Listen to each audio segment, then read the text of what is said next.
శ్రీ గురుభ్యో నమః. అందరికీ నమస్కారం. ఈరోజు నేను ఈ యొక్క వీడియోలో మేషరాశి వాళ్ళ గురించి చెప్పబోతున్నాను. మేషరాశిలో అశ్విని, భరణి, కృత్తిక 3 నక్షత్రాలు ఉంటాయి. అశ్విని 4 పాదాలు, భరణి 4 పాదాలు మరియు కృత్తిక మొదటి పాదం. సో వీళ్ళు ఓవరాల్గా వీళ్ళు పుట్టినప్పటి నుండి వాళ్ళ యొక్క జీవితం ఏ విధంగా ఉంటుందో నేను కొంచెం బ్రీఫ్గా చెప్పబోతున్నాను. అదేంటంటే వీళ్ళు చాలా వెడల్పాటి భుజాలు కలిగి ఉంటారు. చాలా మంచి కలర్ ఉంటుంది. అలాగే చాలా అందంగా ఉంటారు. ఇతరులని ఆకర్షించే విధంగా మీరు చాలా అందంగా ఉంటారు. తర్వాత మీరు మాట్లాడేటప్పుడు కూడా అవతలి వాళ్ళు ఐస్ అయిపోయే విధంగా మీరు మాట్లాడతారు. సో మీ మాటల ద్వారా ఎదుటివారిని ఆకట్టుకోగలరు. తర్వాత మీ యొక్క లైఫ్ పార్ట్నర్ కూడా అమ్మాయికి అబ్బాయి కానీ, అబ్బాయికి అమ్మాయి కానీ మేషరాశిలో పుట్టిన వాళ్ళకి చాలా అందమైన లైఫ్ పార్ట్నర్ మీకు దొరుకుతారు. తర్వాత మీరు కనుక ఇన్ కేస్ ఎర్లీ ఏజ్‌లో అంటే 25 అబ్బాయిలైతే ఒక 28 సంవత్సరాలకి ముందు, అమ్మాయిలైతే ఒక 25 సంవత్సరాలకి ముందే పెళ్లి చేసుకుంటే మాత్రం ఆ పెళ్ళిళ్ళు నిలబడవు. అండ్ లవ్ మ్యారేజెస్ అయితే అస్సలు నిలబడవు. సో మేషరాశి వాళ్ళు లవ్ మ్యారేజెస్ అయితే అస్సలు చేసుకోకూడదు. అలాగే చిన్న వయసులో కూడా మీరు పెళ్ళిళ్ళు చేసుకోకూడదు. అబ్బాయిలైతే నన్ను అడిగితే 28, 29 ఇంకా వీలైతే 30 తర్వాత పెళ్లి చేసుకుంటే ఇంకా చాలా బాగుంటుంది. అమ్మాయిలైతే 25, 26 ఆ టైంలో పెళ్లి చేసుకుంటే మీకు చాలా బాగుంటుందన్నమాట. ఎర్లీ మ్యారేజెస్ అయితే మీకు అసలు సెట్ అవ్వవు. లవ్ మ్యారేజ్ అయితే అసలే సెట్ అవ్వదు ఇంకా. సో లవ్ మ్యారేజ్ చేసుకుంటే డివోర్సే ఇంకా. ఈవెన్ ఎర్లీ మ్యారేజెస్ కూడా డైవర్స్ అయ్యే ఛాన్స్ ఎక్కువగా ఉంటుంది. తర్వాత అశ్విని మరియు కృత్తిక నక్షత్ర జాతకాలు ఎలా ఉన్నాయంటే వీళ్ళు బాగా కష్టపడతారు చిన్నప్పటి నుండి. ఒక సర్టెన్ ఏజ్ వచ్చేంత వరకు కూడా చాలా కష్టపడతారు. వాళ్ళ యొక్క ఇష్టాలను పక్కన పెట్టి వాళ్ళ ఫ్యామిలీ కోసం బాగా కష్టపడతారు. ఆ క్రమంలో అంటే ఫ్యామిలీ బాధ్యతలు అనేవి మీకు చిన్న వయసులోనే వచ్చేస్తాయి. ఒక 15, 18, 20 సంవత్సరాల నుండి మీరు ఫ్యామిలీ బాధ్యతల్ని మోసుకుంటారు.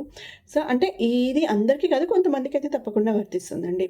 సో ఫ్యామిలీ బాధ్యతలు మీరు చిన్న వయసులోనే నెత్తిన వేసుకోవడం జరుగుతుంది. అది ఇంకా వేరే ఉండదు, ఇంకా ఆప్షన్ లేదు కాబట్టి మీరే ముందుకై ఫ్యామిలీ బాధ్యతల్ని మీరు మీద వేసుకొని మీ ఫ్యామిలీని ముందుకు నడిపిస్తారు. అలాగే మీకు మీ అమ్మ, నాన్న, అన్న, తమ్ముడు, అక్క, చెల్లి మీ రిలేషన్స్ ఏవైతే ఉంటాయో వాటి పట్ల మీకు చాలా రెస్పెక్ట్ ఉంటుంది. చాలా ప్రేమగా ఉంటుంది. కానీ మీకు కోపం ఎక్కువ. ఆ కోపం వల్ల ఏదో ఒక మాట ఫట్టున అనేసరికి వాళ్ళు కొంచెం బాధపడి కొంచెం దూరం జరిగే ఛాన్స్ ఉంటుంది. కాబట్టి కోపాన్ని అదుపులో పెట్టుకొని ఉంటే చాలా మంచిదన్నమాట. సో వాళ్ళు కూడా మీ కష్టాన్ని గుర్తిస్తారు. కానీ మీరేంటంటే ఎప్పుడు నా కష్టాన్ని గుర్తించలేదే అని మీరు ఫీల్ అవుతూ ఉంటారు. కానీ అది దానివల్ల మీరు ఒకసారి కొంచెం రూడ్గా కూడా బిహేవ్ చేస్తారు. సో అలా చేయడం వల్ల మీ రిలేషన్స్ అప్పుడప్పుడు దెబ్బతినే ఛాన్స్ ఉంటుంది. తర్వాత అది కోపం కొంచెమే కానీ అది కొంచెం మీకు అంతగా సెట్ అవ్వదు. సో కోపాన్ని మాత్రం మీరు వదిలిపెట్టండి. తర్వాత మీ కలిగిన సంతానం గురించి మీరు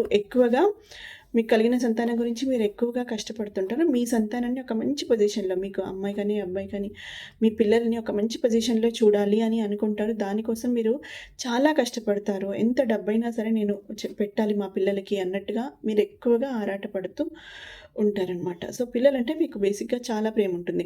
మీరు ఒక మిడిల్ ఏజ్ వచ్చిన తర్వాత మీరు ఇల్లు, కారు, కావాల్సినటువంటి బంగారాన్ని మీరు కొనుక్కోగలరు. సో మీ రిటైర్మెంట్ ప్లాన్స్ కూడా మీరు ముందు నుండి చేసుకోవడం వల్ల రిటైర్మెంట్ తర్వాత కూడా మీ లైఫ్ చాలా చాలా బాగుంటుంది. మీకు పెద్దగా హెల్త్ ఇష్యూస్ అయితే అంతగా ఏమి ఉండవు. ఏవో చిన్న చిన్న ఇష్యూస్ ఉంటాయి. చిన్నప్పుడు మీకు బాగా దెబ్బలు కూడా తాకుంటాయి. సో ఎక్కువగా రక్త దర్శనం మీకు అయి ఉంటుందన్నమాట. తలకి దెబ్బలు తగలడం కానీ అలాంటివి ఎక్కువగా జరిగే ఉంటాయి. సో ఇంకొక విషయం ఏంటంటే మీరు స్ట్రెస్ ఎక్కువగా తీసుకోవడం వల్ల హార్ట్ ప్రాబ్లమ్స్ అయితే వచ్చే ఛాన్స్ ఉంటుంది. ఇంకా వేరే ఏ హెల్త్ ఇష్యూస్ రావు, కానీ స్ట్రెస్ వల్ల మాత్రమే వస్తుంది. కాబట్టి మీరు ఎక్కువగా స్ట్రెస్ తీసుకోవద్దు. ఎక్కువగా మీరు ధ్యానం చేయడానికి మీరు ప్రయత్నం చేస్తూ ఉండండి. అండ్ మీకు హెల్త్ కాన్షియస్ కూడా ఉంటుంది. ఫిట్గా ఉండాలి అనుకుంటారు. ఆ ఫిట్గా ఉండడానికి మీ ఒక 4 రోజులు చేస్తారు, తర్వాత మానేస్తారు. కానీ మీకు మీరే మళ్ళీ సెల్ఫ్ మోటివేట్ అయిపోయి మళ్ళీ అమ్మో నేను ఇంకా 4 రోజులు చేయలేదని మీకు మీరే మళ్ళీ వెళ్ళి యోగా లేకపోతే వాకింగో, జాగింగో, ఏదో జిమ్కో వెళ్ళేసి మీకు మీరు మాత్రం ఫిట్గా ఉండడానికి మీరు ప్రయత్నం చేస్తుంటారు. మీకు దైవభక్తి ఎక్కువగా ఉంటుంది. అలాగే కృత్తికా నక్షత్రం మరియు అశ్విని నక్షత్రంలో పుట్టినటువంటి వాళ్ళ జాతకాలు మీ ఇంట్లో వాళ్ళ ఒక జాతకంతో మీ బ్లడ్ రిలేషన్ ఎవరైతే ఉంటారో, రక్త సంబంధికులు ఎవరైతే ఉంటారో వాళ్ళ జీవితంలో జరిగిన సంఘటనలు సేమ్ మీ జీవితంలో రిపీట్ అయ్యే ఛాన్సెస్ ఎక్కువగా ఉంటాయన్నమాట. లేదంటే వాళ్ళకి యాక్సిడెంట్ అయిన టైంలో మీకు అదే ఏజ్లో యాక్సిడెంట్ అవ్వడము అలాంటివి ఎక్కువగా ఉంటాయన్నమాట మీరు బాగా ఆలోచించి చూస్తే. సో, అది ఒకటి. ఇంకొక విషయం ఏంటంటే భరణి నక్షత్ర జాతకులకి మాత్రం పిత్రార్జితం బాగా వస్తుంది. వీళ్ళకి లిటిల్ లేజినెస్ ఉంటుంది. సో, వీళ్ళకి తల్లి తరఫు ఆస్తి గానీ, తండ్రి తరఫు ఆస్తి గానీ బాగా వస్తుంది. సో, వీళ్ళకి బావుంటుంది. ఇంకా భరణి నక్షత్రం వాళ్ళేంటంటే వీళ్ళకి ఎక్కువగా డబ్బు కంటే కూడా ఎక్కువగా పొజిషన్‌ని బాగా ఇష్టపడతారనమాట.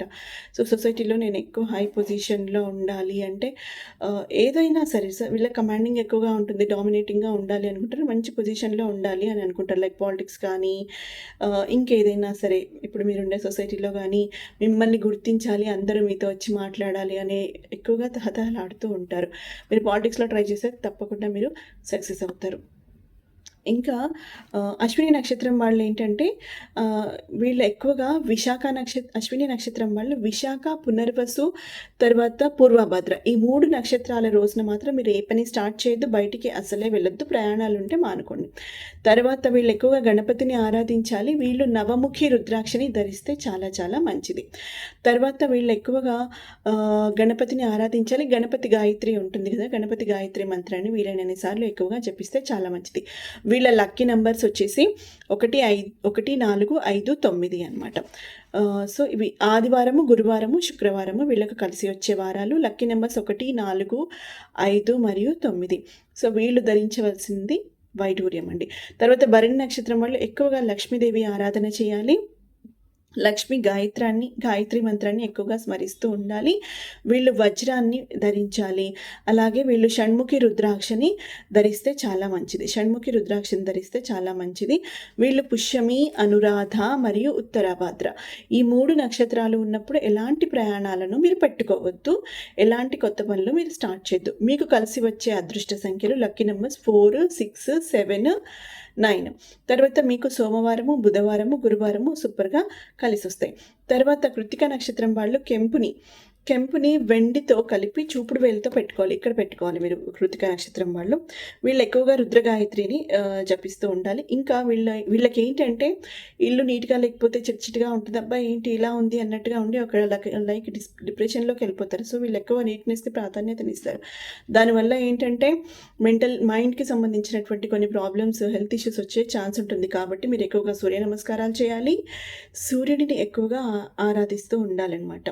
సో, వీళ్ళు ఆశ్లేష నక్షత్రము, జ్యేష్ఠ నక్షత్రము మరియు రేవతి నక్షత్రము ఈ 3 నక్షత్రాలు ఉన్న రోజు మీరు ఎలాంటి పనులు స్టార్ట్ చేయొద్దు. ప్రయాణాలు అసలే చేయకూడదు. తర్వాత వీళ్ళు సూర్యుడిని బాగా ఆరాధించాలి. వీళ్ళ లక్కీ నెంబర్స్ కృత్తిక నక్షత్రం వాళ్ళ యొక్క లక్కీ నెంబర్స్ 3, 4, 5, 9.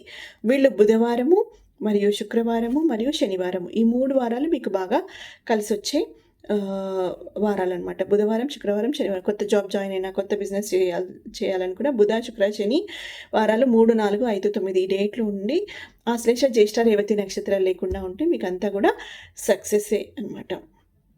సో, మీకేమైనా డౌట్స్ ఉంటే మీరు కామెంట్స్‌లో అడిగితే నేను మీకు మళ్ళీ వీడియో రూపంలో ఆ డౌట్స్‌ని నేను క్లియర్ చేయగలను. Thank you. శుభం.